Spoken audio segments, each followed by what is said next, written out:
Hola coleguita, ¿cómo estás? Espero que muy bien y con ganas de aprender, porque en este vídeo seguimos con el estudio del reino plantas.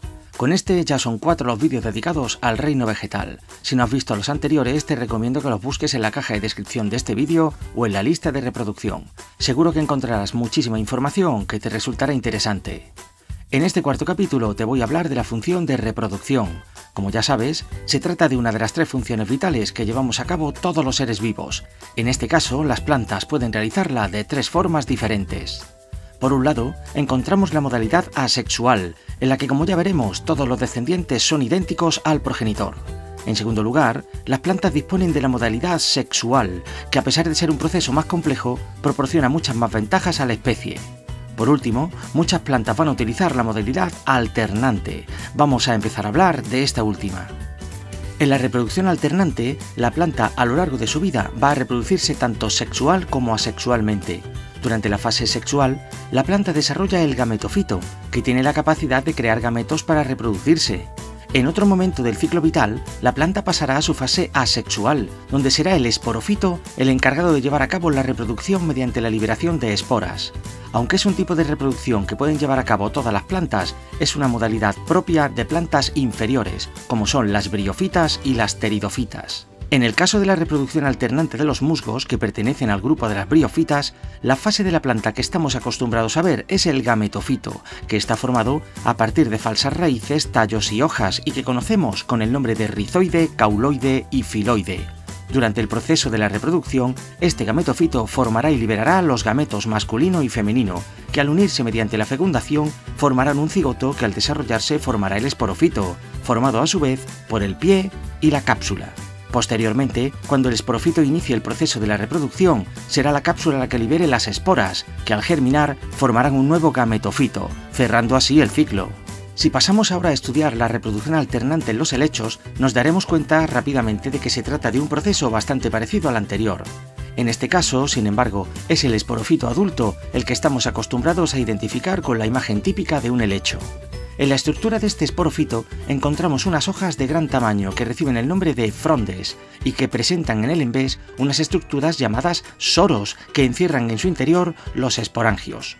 Durante el proceso de la reproducción, el esporangio liberará las esporas haploides que al caer al suelo germinarán, dando lugar a la forma sexual del helecho, o lo que es lo mismo, al gametofito.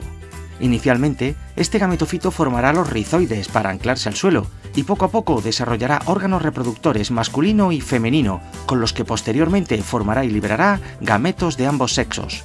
Cuando estos gametos sean liberados, se unirán mediante el proceso de fertilización o fecundación, fruto del cual se formará un cigoto diploide que crecerá sobre el propio gametofito, dando lugar al nuevo esporofito, cerrando así el ciclo. Pasemos ahora a hablar de la reproducción asexual, que se presenta como una modalidad algo menos desarrollada que la anterior. En este caso, en el proceso reproductor solo interviene un progenitor, por lo que los descendientes serán genéticamente idénticos a la planta madre, lo que dificultará la evolución de la especie. Es un proceso en el que no intervienen gametos y se puede llevar a cabo de 2 formas distintas. Por un lado está la esporulación, que es un proceso en el que intervienen unas células asexuales especiales llamadas esporas, que se forman en una estructura especializada llamadas esporangios. Cuando llega el momento, la planta forma y libera estas esporas, que al caer al suelo germinarán, dando lugar a una nueva planta.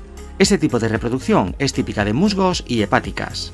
La segunda forma de reproducción asexual es la multiplicación vegetativa, en la que a partir de una parte de la planta madre se forma un individuo completo. Normalmente, se requiere de la participación de una yema del tallo para poder llevar a cabo este proceso, que cuenta con diferentes modalidades, como son los tubérculos, los bulbos, los estolones, los rizomas o los esquejes. Veamos ahora la tercera modalidad de reproducción disponible en el reino vegetal, y que no es otra que la reproducción sexual.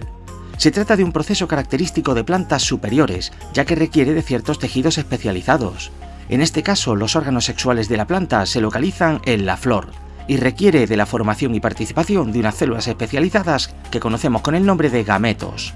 Cuando 2 de estos gametos de diferentes sexos se unen mediante la fecundación, formarán un cigoto, que quedará protegido dentro de una semilla, que podrá o no estar protegida dentro de un fruto, dependiendo del tipo de planta que esté llevando a cabo el proceso. Como habrás podido deducir, las verdaderas protagonistas de este proceso son las flores, que son estructuras exclusivas de las espermatofitas. Sin embargo, es importante dejar claro que no todas las flores son iguales. Por un lado, encontramos las flores de las gimnospermas, que se presentan como unas estructuras poco llamativas en las que el óvulo no está protegido dentro de un ovario. Estas flores se agrupan formando inflorescencias, denominadas conos o piñas. En la misma planta podremos encontrar conos masculinos y conos femeninos, siendo estos últimos generalmente de mayor tamaño. Por otro lado, en el grupo de las angiospermas encontramos flores muy llamativas y con una estructura mucho más compleja, formada a partir de diferentes tipos de hojas modificadas que dan lugar a diferentes elementos. En una típica flor de angiosperma nos encontramos con un pequeño rabito que la une a la rama y que recibe el nombre de pedúnculo, al final del cual se identifica un pequeño engrosamiento llamado receptáculo. En la mayoría de estas flores encontramos unas hojas verdes y normalmente bastante consistentes que reciben el nombre de sépalos y que en conjunto forman el cáliz, que sirve para proteger a la flor mientras ésta se está formando. Por encima del cáliz encontramos unas láminas muy llamativas conocidas con el nombre de pétalos, que forman la corola de la flor. El resto de elementos presentes en la flor constituyen los órganos reproductores propiamente dichos. Por un lado, encontramos el órgano femenino, formado por el ovario, que encierra en su interior a los óvulos, el estilo, con forma de tubo, y el estigma, situado en la parte superior. Al conjunto formado por estos tres elementos se le da el nombre de carpelo. En lo referente al órgano reproductor masculino, está formado por una estructura alargada llamada filamento, sobre la que descansa la antera, dentro de la cual se encuentran los sacos polínicos que encierran en su interior los granos de polen. Estos últimos son los gametos masculinos, encargados de fecundar a los óvulos de la planta.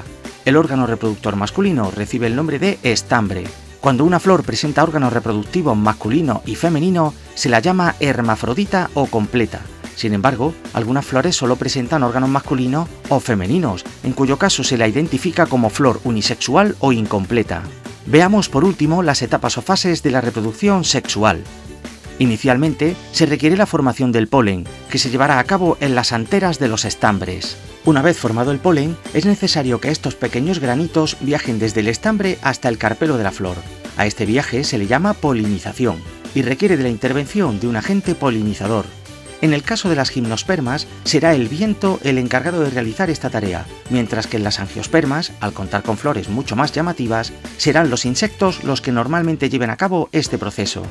Esta polinización podrá ser cruzada si se realiza entre flores de diferentes plantas o autógama, si una única planta se poliniza a sí misma.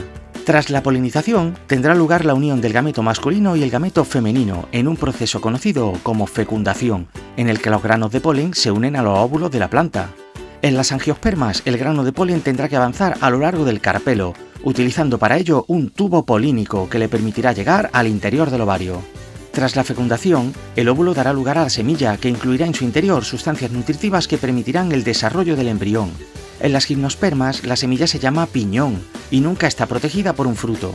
Por su parte, en las angiospermas, las semillas están protegidas por un fruto que se ha formado a partir del ovario de la flor. Estos frutos pueden ser carnosos o secos y en todos los casos ayudan a proteger y dispersar las semillas. Durante la última fase de la reproducción sexual se producirá la germinación de la semilla, que se llevará a cabo cuando las condiciones ambientales sean favorables. Este proceso hará posible la formación de una nueva planta, cerrando así el ciclo reproductivo. Y hasta aquí este cuarto vídeo sobre plantas. Si te ha gustado y quieres más, ya sabes, ayuda al canal con un like, suscríbete si aún no lo has hecho y pulsa la campanita para enterarte de nuevos vídeos. Nos vemos en el próximo. Un saludo. ¡Chao!